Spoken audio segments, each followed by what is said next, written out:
Welcome to the final video of our Unit 1 lecture series. This final video still is in the family of restrictive lung dysfunction, but let's discuss patients who have difficulty getting air into their lungs, consistent with restrictive lung dysfunction, for a non-pulmonary reason. So they don't have a lung disease, but there's some secondary condition that is affecting their ability to get air into their lungs. And they present in a very similar pattern as our pulmonary diseases, that where the lung parenchyma is affected, that is the reason they can't get air in. Now let's talk about things outside of the lung. So Lee is a 38-year-old postal worker who sustained a motor complete C5 spinal cord injury secondary to a motor vehicle accident 3 weeks ago. He was just transferred to an acute rehabilitation hospital. He was weaned from his mechanical ventilator, so he is no longer being mechanically ventilated, and was just discontinued from CPAP. That's continuous positive airway pressure. You basically get positive airway pressure on inspiration and expiration. It's a form of support.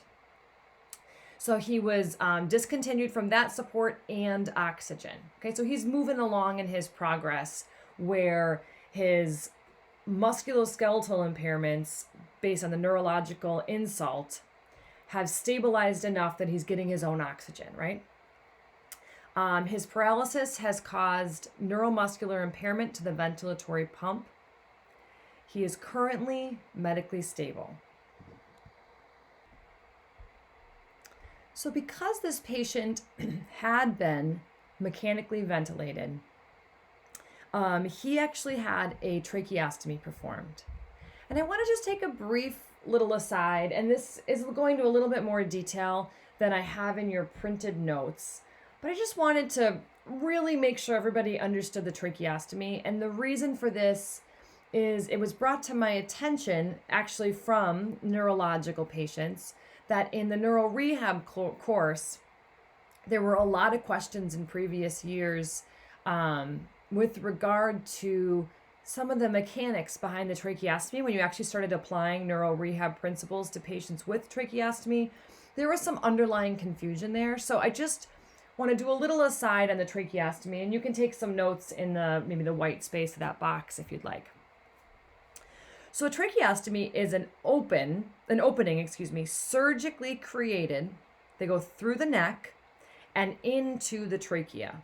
So here you can see the surgical incision going through the neck tissue, and then the scalpel here is actually cutting into the trachea. That opening is used to allow a breathing tube to be placed into the trachea. We call that a trach tube. So a tracheostomy is done in an operating room under general anesthesia. It can be done bedside in a life-threatening emergency, but if it's a planned tracheostomy, they would do this in a surgical suite. Once they place the breathing tube in place, it's typically stitched into place. Sometimes it's held with surgical tape or a Velcro strap, but most often it's stitched into place. So it's a relatively stable line in the throat. The tube that's headed down towards the airways here has this little kind of bubble. It's a little inflatable pouch, and this external pocket shows you how inflated that pouch is. The pouch creates a minimal air leak seal, where the main goal is to stabilize the breathing tube so it doesn't kind of rock back and forth within the airway, but it holds stable.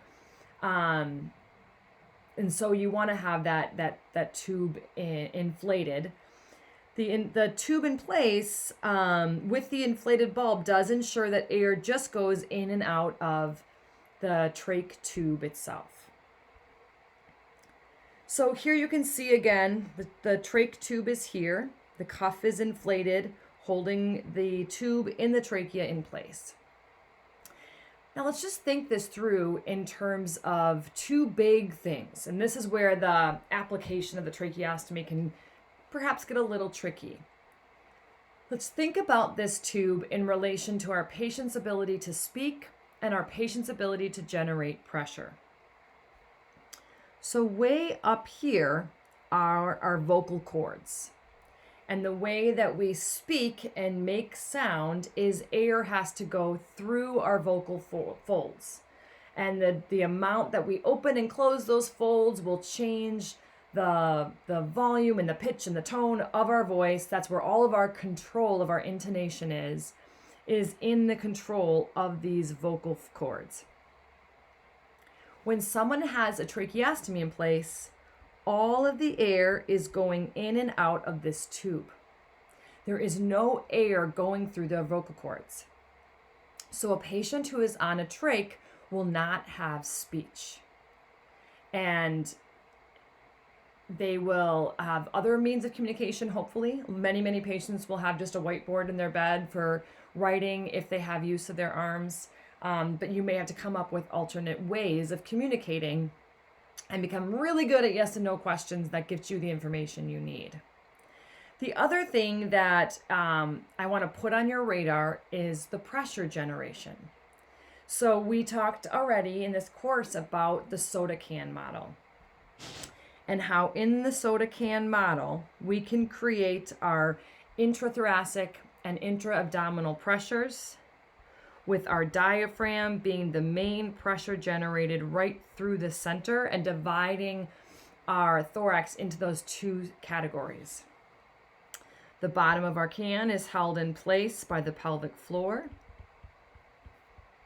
and the top of our can is held closed by the vocal folds. When someone has a trach tube, they're going to have a leak in this system, right? They're going to have a tube here that's releasing pressure. Your can is basically open at the top. This is going to reduce the functional ability of the diaphragm to stabilize your core. The patient's going to be unable to create a good Valsalva because they're not going to be able to snap close the top in order to allow that big positive pressure generation. So places this matters a lot. This is going to have a huge impact on our cough, because when you cough, you take a big inhalation, you close your vocal cords, then you bear down and you build up pressure, and then you open the top of your can, and the air explodes out at a high flow rate, and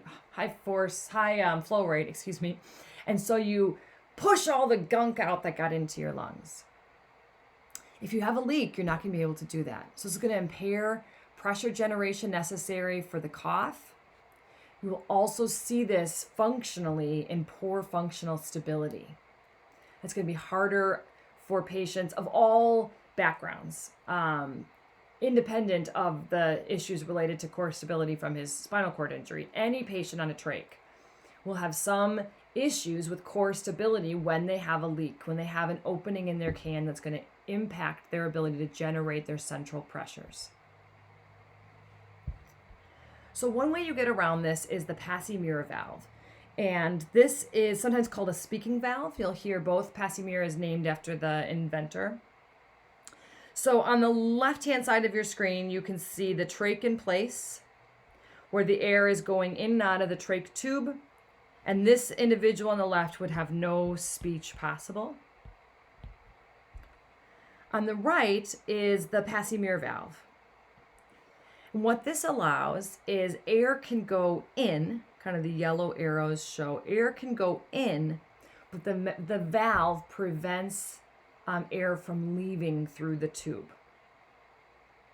So the valve prevents outflow.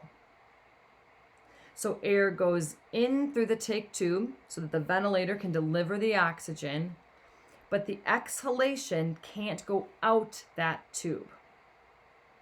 So one big thing that has to happen for the Passy-Muir valve is that the cuff has to be deflated to allow air to move around the tube. And then because the valve is preventing any outflow, all of the exhalation air, you can see here with the yellow arrows, is going to go around the tube and go out through the vocal cords, out through the nose and mouth. So this gives patients the ability to speak, because now there's exhalation going through the vocal folds, and it contributes to the ability to generate core pressures. So patients will do better in therapy when they have their speaking valve on, because they will have an ability to generate central pressures. So really think through the anatomy here. I'd be happy to answer questions about this in our lab section if this confused anybody. But decisions around speaking valves are really important for therapy. And and when they're called a speaking valve, I think sometimes you might be tempted to throw them into the speech therapy bucket. But this is so important, not only because it's helpful if our patients can speak to us during therapy, which it is, but also because of the role of the vocal folds as the top of our can, as one of the contributors to our core central stability and our ability to generate central pressures. Let's jump back into our case and keep going with his medical history. So this patient was healthy prior to the injury. He's currently taking an anti-reflux med, a muscle tone relaxant, and a stool softener. And these were his vital signs. So it's really important to observe changes in vital signs, especially as it relates to the neurological impairment. It's noted in the chart they had both supine and sitting. So this patient's blood pressure is running a little low. Temperature's normal, good sign for no infection. Kind of a appropriate heart rate response, appropriate respiratory response, maybe a little orthostasis on sitting up. So let's just remember and kind of put in context how the motor paralysis may be contributing to some kind of ventilatory pump dysfunction. So he was a C5 complete spinal cord injury. So if you're looking at the muscles that contribute to ventilation, this patient has access to his diaphragm, which is huge and why he was successfully weaned off of support. But his intercostals and his abdominals are missing. There's not going to be neural activation to these support muscles. Let's keep in mind the entire pressure generation of the can and how we have lost the stability on the outside of the thoracic cage. We've lost the activation of the abdominal walls around the can. This is going to greatly impact our ability to generate central pressures when you can't stabilize the outside of the can.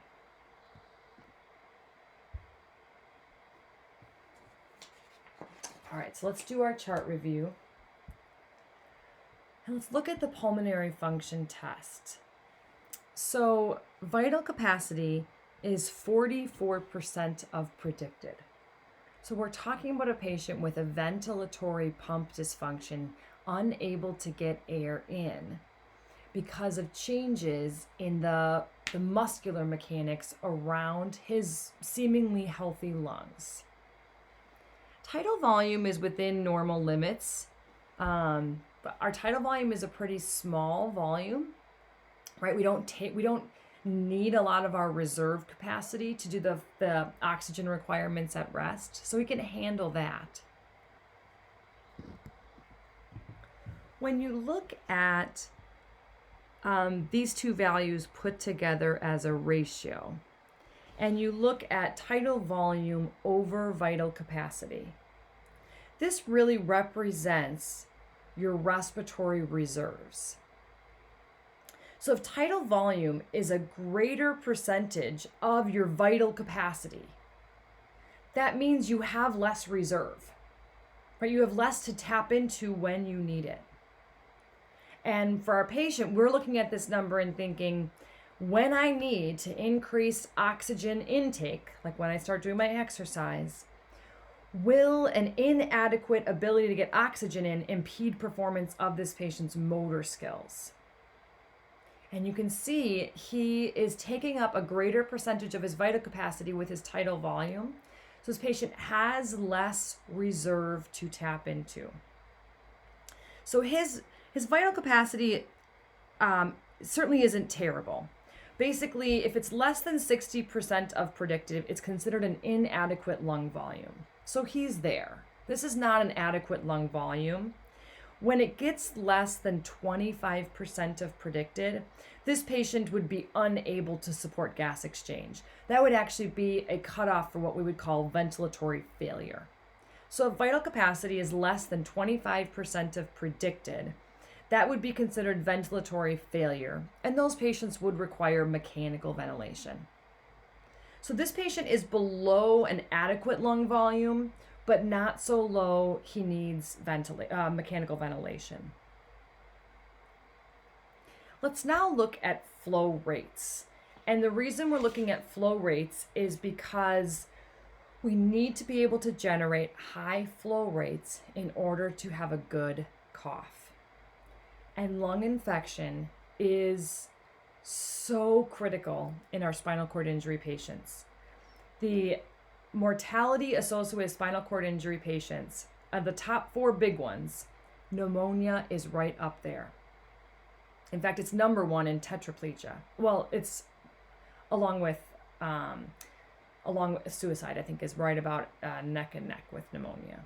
But PE, MI, myocarditis, and pneumonia are the top 4 killers of patients with spinal cord injury. So this ability to generate appropriate flow rates is really, really important to clear and keep their lungs healthy.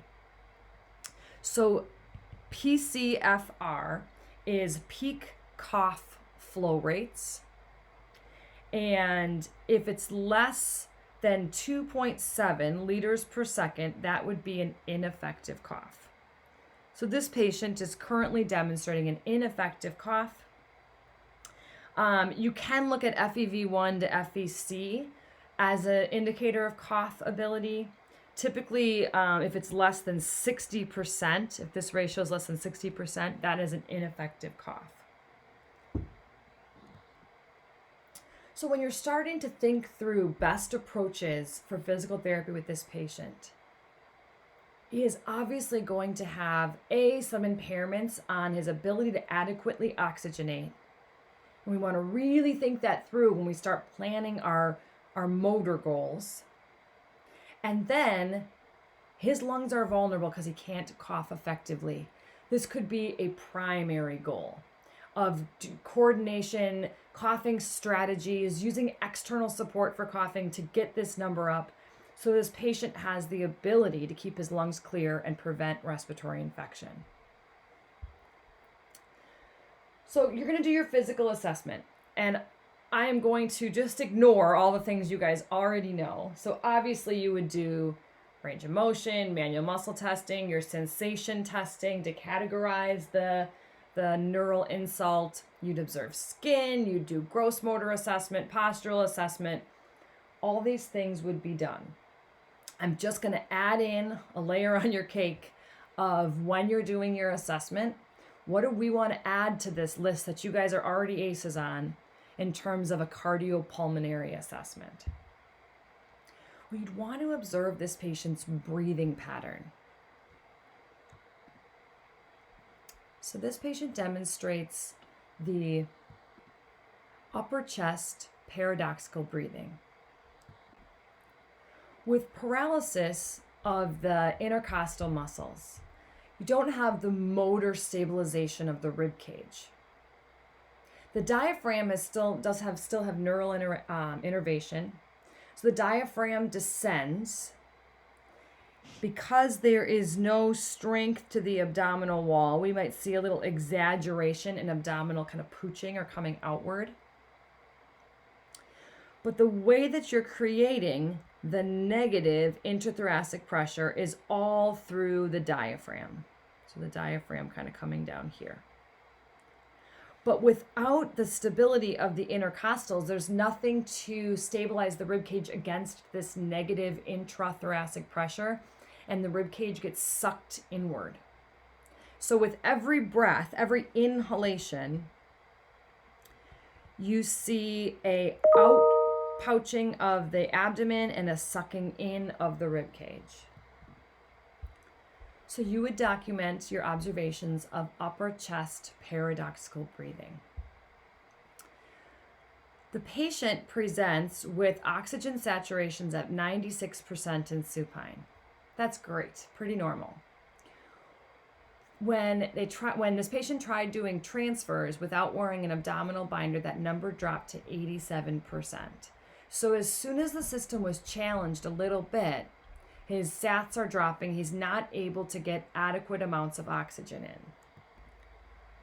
So let's talk about this abdominal binder. So an abdominal binder goes around the abdomen, and it creates external support on the abdominal wall. It helps to align the abdominal contents under the diaphragm. If you remember, when we breathe and the dome of our diaphragm descends, the abdominal wall holding our abdominal contents in place creates this pressure on the central tendon of the diaphragm to allow the descent of the diaphragm to move our lower ribs out and up in that bucket handle motion. If the abdominal wall isn't stabilized and the diaphragm descends, all the energy of the diaphragm is just moving the abdominal contents forward, which means less energy is being transferred to the ribs. You're going to have less of a bucket handle motion. The abdominal binder prevents that outpoaching.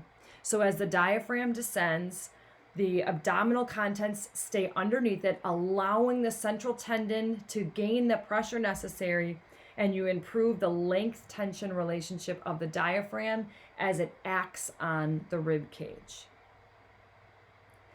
So the abdominal binder helps to stabilize your can externally. So when patients have the binder in place, we see increased inspiratory capacity, increased vital capacity, tidal volume. It can assist in the cough, because if you can get more air in, you have more to exhale out. Patients will start using an abdominal binder once they are spontaneously breathing. So once they have the breath under control. These are fitted to the patient. You basically measure the xiphoid process to the level of the ASIS. You want to try to get it right in that region, because if the binder goes below their ASIS, they're going to start to see skin breakdown. So if your patient has a binder, check skin integrity around it, make sure the fit is appropriate to prevent any changes in their skin. So I mentioned, we want to document the breathing pattern assessment that we see. We want to talk about giving them a binder. What is the physiological effect of breathing this way? Is this as bad as it sounds? Like, why are we documenting it? Well, you'd expect a patient who has upper chest paradoxical breathing to be having alveolar hypoventilation, not getting enough air into all of the alveoli across the lung. Alveolar hypoventilation can present as respiratory acidosis. So if you are having a ventilatory pump dysfunction and you can't get rid of your CO2 effectively, CO2 will accumulate in the blood. You can think of carbon dioxide as an acid. So if you're not clearing carbon dioxide out, you are making your blood more acidic. So one of the laboratory values that can help in the diagnosis of ventilatory pump dysfunction is a pH less than 7.3 and a CO2 greater than 50 millimeters of mercury.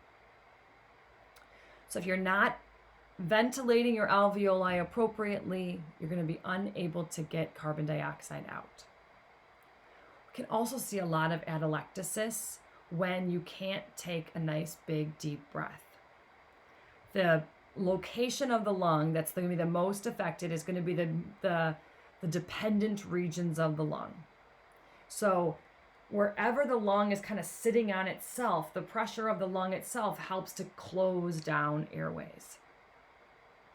So the reason atelectasis matters, and I'll probably say this 1,000 times more this semester if I haven't already, is bacteria likes to grow in a warm, wet, dark environment.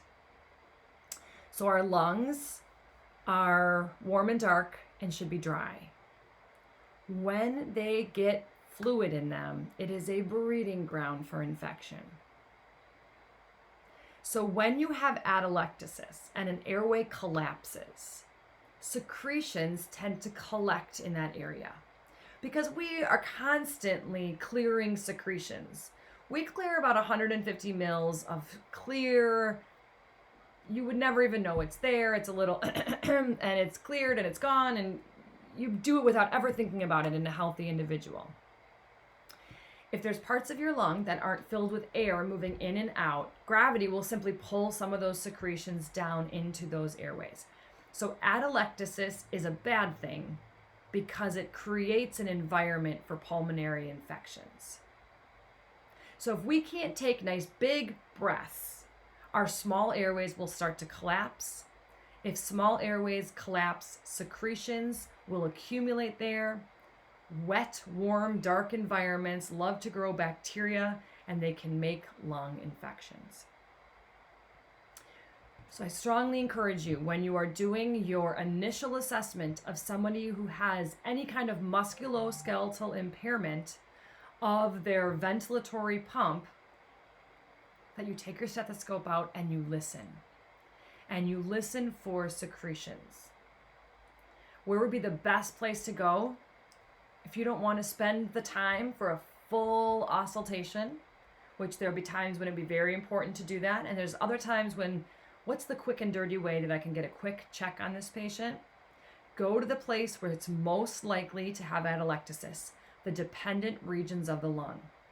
So go to the lower lobes and listen on an inhalation. If you hear crackles, that patient has atelectasis and likely secretions accumulating, and they are at high risk for respiratory infections. Adding some deep breathing activities into your physical therapy plan, doing work on coughing are really, really important. You have to get the system of the body that's going to serve your purpose of delivering all the oxygen if you're ever going to make your motor gains. So don't skip this step, because this could be the thing that really holds you back, and then with these patients, it can be a serious life-threatening emergency. One other thing I wanted to mention with the upper chest peridostal breathing, and those of you who have already worked in the neural population might already have started to go here in your mind. With an acute injury, sometimes their breathing pattern can look a lot worse, because as the body goes through the phases of healing with a neurological impairment, you can start to get spasticity. So some of the spasticity that occurs in the thorax and abdomen can actually help their breathing. It can create a stability. So some patients might have needed a binder early on, and then depending on how they kind of mature into their disease or their injury, maybe is a better way of saying it, they may actually need this less. So you might see patients that are able to support their abdominal wall with spasticity even if they don't have neurological impairment. So if we put this all together, the overall effect on the lung is that it's going to reduce the entire lung compliance. The shallow breathing, the atelectasis, even, possibly the spasticity can work against you in terms of it can stabilize, but it can also limit lung expansion. Kind of depends on which side they fall on in that. But it all comes together to increase the work of breathing. And in certain patients, even though their level might be at a place where they have diaphragm control, they may still need mechanical ventilation. You will see patients that do part-time ventilation, they do full-time ventilation. They might just need an oxygen enriched air. So it's not a straightforward thing that one level means you need ventilation, one level that doesn't. You have to put the entire picture together, and that decision will be made as a team depending on how well they can support the oxygen demands of their body. The next thing you'd want to assess is the strength of the expiratory muscles, or I should say the strength of the cough, because this patient has paralysis of his expiratory muscles. So the cough, again, is an important protective reflex of our pulmonary system that allows us to clear. It's that first wall of defense. It's one of the things that trap and expel invaders from our lung. When someone has a reduced ability to cough, they are going to retain secretions. They'll have a greater amount of atelectasis, and it will lead to respiratory compromise. So let's just go through the stages of cough, because you will break these down a lot with patients to figure out where the impairment is, because people may have impairments anywhere along the process of a cough. So the first part of the cough is the inhalation. So you need to be able to inspire an adequate volume. If you can't get enough air in, you won't have enough to force out behind the invader. I don't know what the best word is. The thing that gotten into your lung. You have to get behind it. You have to get enough air to push this thing out. The gunk, should we call it the gunk? The gunk that got into your lung. So you need at least a 60% of your predicted vital capacity to get enough air in to have the force to push it off.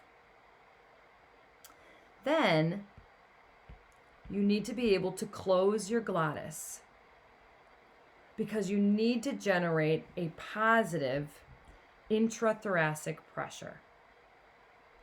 So if a patient can't close off their glottis, whether it's because of a trach tube or because of a muscular coordination aspect, they can't close it off, they're not going to be able to generate that pressure. Because what you do here is you close your can at the top and you squeeze the sides, right? And you create a bunch of positive pressure inside of your can through active contraction of your expiratory muscles against that closed glottis.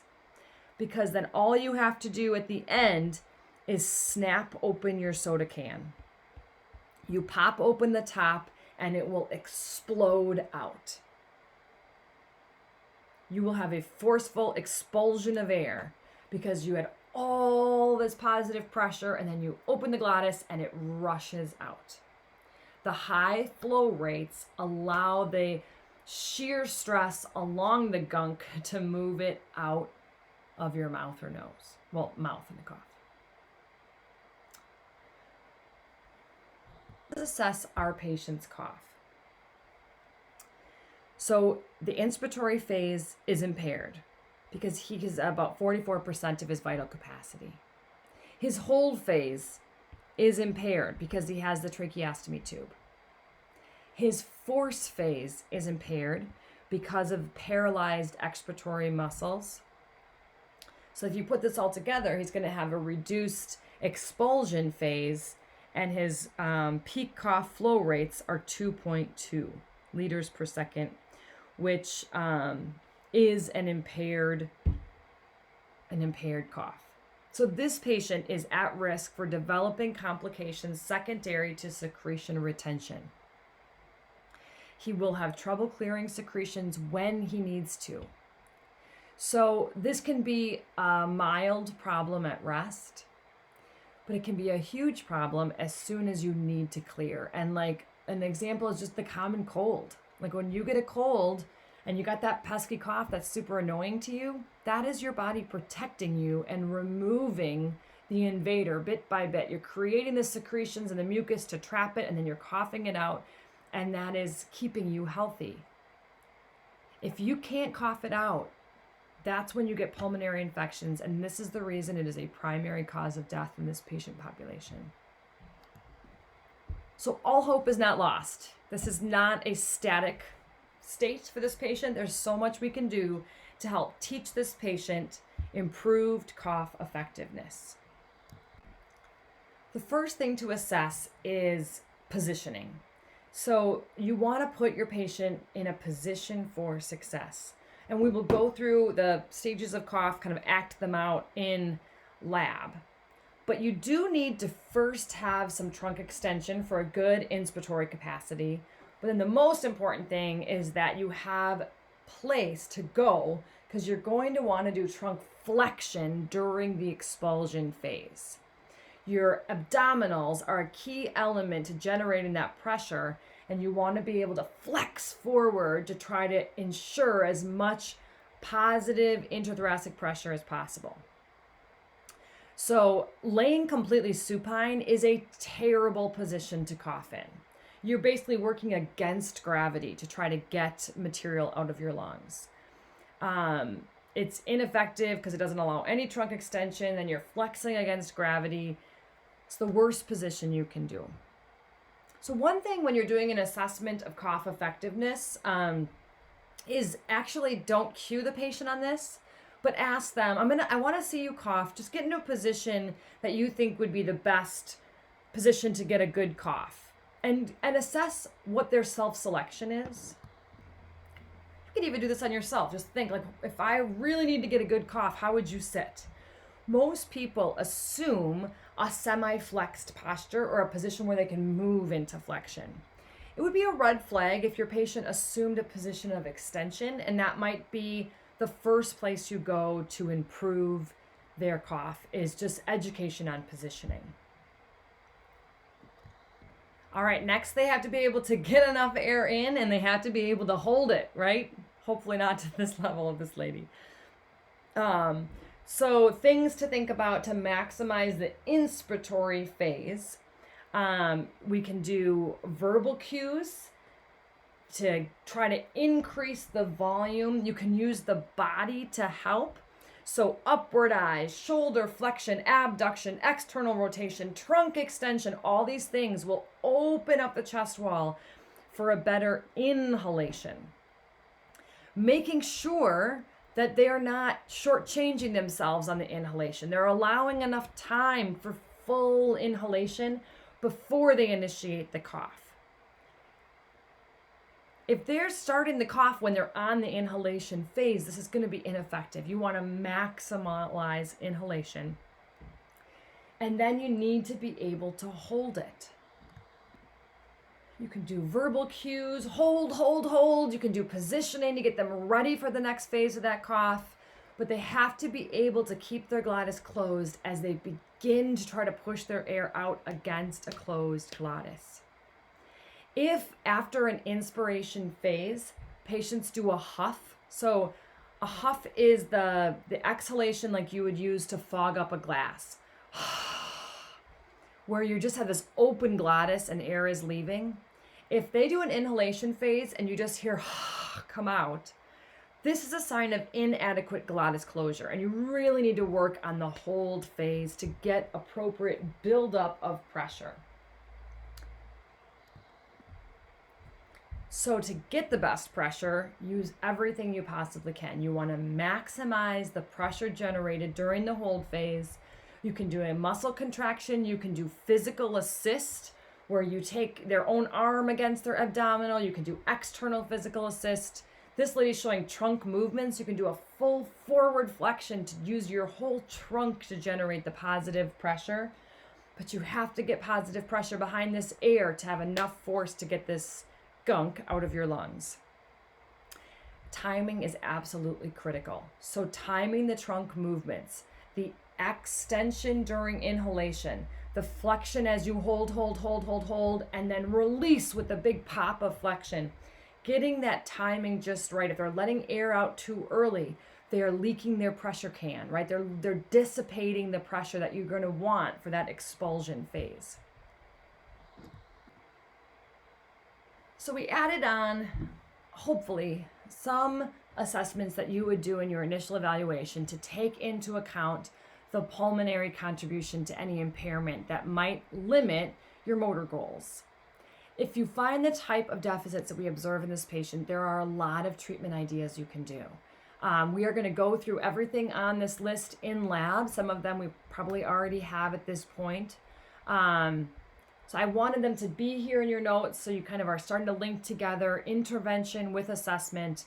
But we'll go into the detail of most of these at other places or in the lab. But doing techniques to clear their secretions, instructing our patient on incentive spirometry to get nice big inhalation and prevent that atelectasis.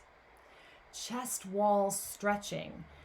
Just because they don't have the motor control of the chest wall, we don't want it to get tight and add a secondary restriction outside of the lungs. Stretch it, keep as much mobility in the cage around our lungs as possible.